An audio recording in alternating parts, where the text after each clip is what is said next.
Why you looking like that, man? What's going on with you? But it's like, man, I need some spiritual change.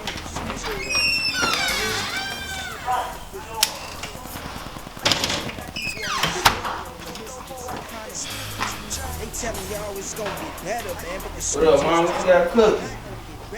Chill. Yeah.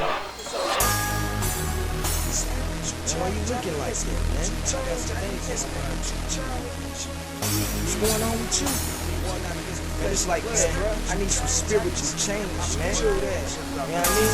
This ain't about me, you know, seeing my people out here struggling in the midst of all kinds of stuff. They telling y'all it's gonna get better, man, but the scripture is telling me it's not gonna get better, man. Hey, to the unlearned, to the heathens, to the Gentiles, those that are unaware. Through the scripture, we have been forewarned. Beware of those that are sworn in to deceive the people. After your Patriot Act, all of your rights are thrown out the window with fast approaching and tribulations. A lot of work to do, but the labors of few.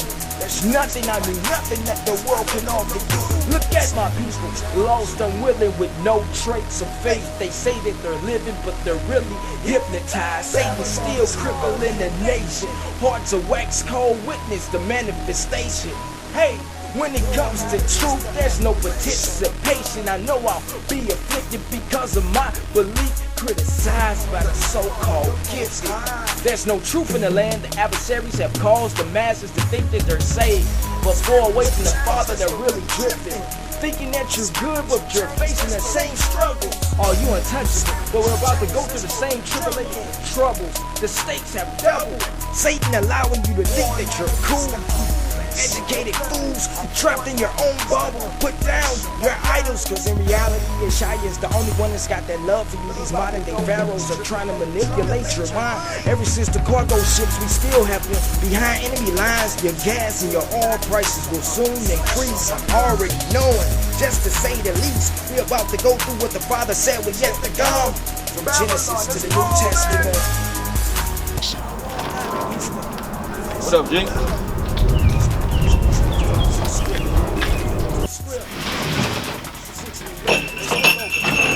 Grandma, where you say you at? Oh, you in the dining room.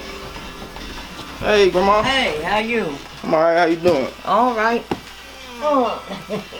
You gonna take that hat off? Yeah, I'm taking it off, kinda. What's up with you? What am I, this I'm hearing about you out here in the streets? Ah, Grandma, don't be listening to everything you read. Why not?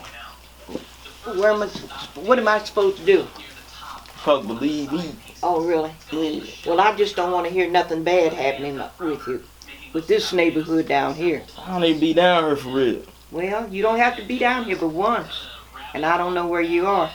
Put on the whole armor of a higher, that he may be able to stand against the wiles of the devil.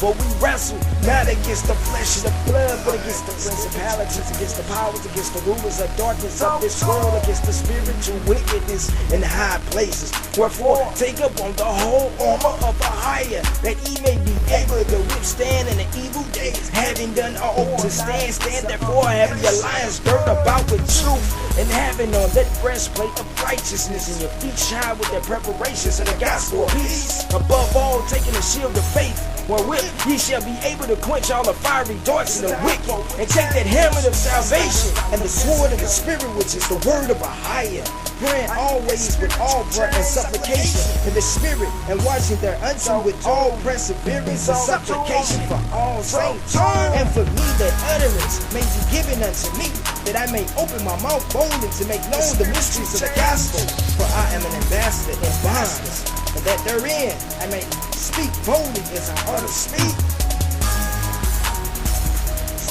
I war not against the flesh and the blood. Hey, I need that spiritual change. How many of my people are with me? War not against the flesh and the blood. Pass that part. Spiritual change. About to go through tribulations. We need that spiritual change. Now here's what I would do if I was a terrorist. I would foreclose on millions of homes, kick folks out of their houses. I would devalue the dollar so the price of everything would go up. I would outsource their jobs so they couldn't find work. I would move the factories to foreign countries, you know, all the good paying factory jobs. I would make education unaffordable. You know, terrorists don't like having educated people around. I would make health care difficult to get and let the insurance companies just get away with murder. I would listen to their telephone calls, monitor their emails, and use that information to really stick it to them. Then I would give myself a big old tax cut, sit back in luxury, and watch them fight over the crumbs.